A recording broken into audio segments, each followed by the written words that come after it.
Hey les abonnés, j'espère que vous allez bien. Aujourd'hui on se retrouve avec une toute nouvelle vidéo. On va parler d'une pathologie qui est plutôt fréquente chez les chiens.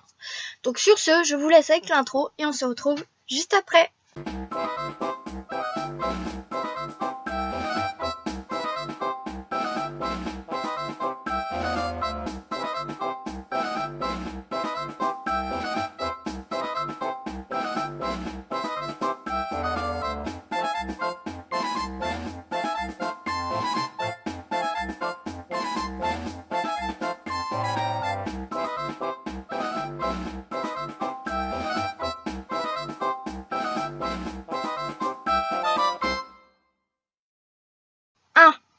Qu'est-ce que la dysplasie de la hanche?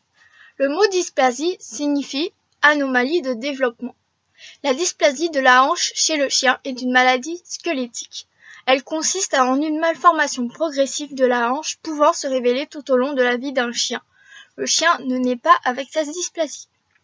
Le point de départ est une laxité excessive à l'origine d'un jeu anormal de l'articulation qui modifie les contraintes passant par la hanche, entraînant son inflammation et des lésions progressives des cartilages, des ligaments et des os qui la constituent. 2. Quels en sont les symptômes?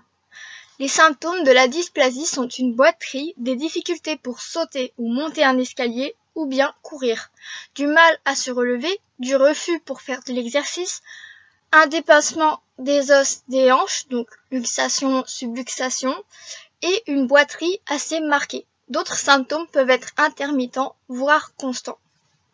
3. Quelle en est la cause? Les causes sont principalement l'obésité ou une croissance trop rapide. Il faut donc surveiller son alimentation. Des aliments trop caloriques vont le faire grandir et grossir trop vite, et la maladie va alors s'installer. Le surpoids et des exercices inadaptés peuvent aussi en être facteurs.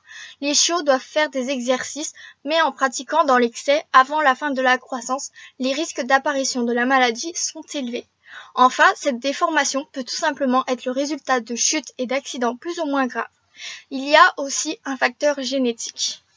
4. Quelles sont les races prédisposées à ce syndrome?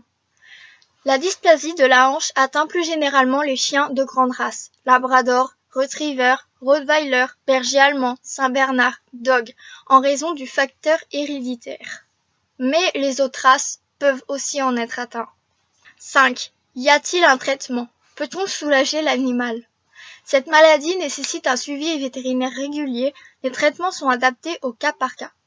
On peut subvenir à de simples adaptations, notamment sur l'alimentation et l'exercice, ou avoir besoin d'un traitement antalgique, mais on peut aussi subvenir à une chirurgie qui peut être différente selon l'animal. Pour cela, il faut en discuter avec un vétérinaire spécialisé. La dysplasie n'est pas fatale et ne sera pas une cause d'euthanasie. L'animal peut garder une très bonne qualité de vie. Cette vidéo est maintenant terminée, donc si elle vous a plu, vous pouvez me laisser un petit commentaire. Vous pouvez également me laisser un pouce bleu pour continuer à me motiver, vous abonner à ma chaîne pour plus de contenu et partager pour faire connaître un peu toutes ces pathologies. Sur ce, je vous dis à la semaine prochaine, bonne semaine si vous êtes en vacances et bon courage si vous travaillez. Salut!